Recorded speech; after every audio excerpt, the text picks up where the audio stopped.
Ukážka, ako sa zaregistrovať do klikačky, je veľmi jednoduchá. Použijem slovenskú klikačku, kde by nemal byť problém si prečítať všetko, čo je potrebné k registrácii.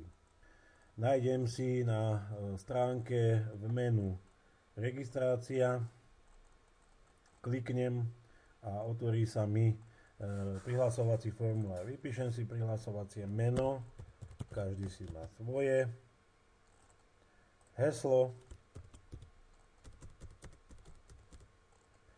zopakujem heslo,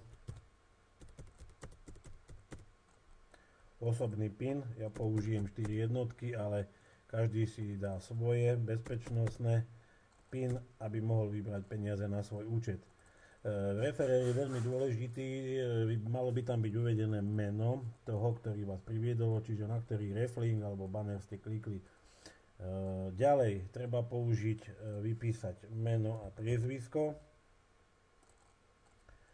Pohlavie, to sú už nepovinné údaje, ale niekedy sú tu na.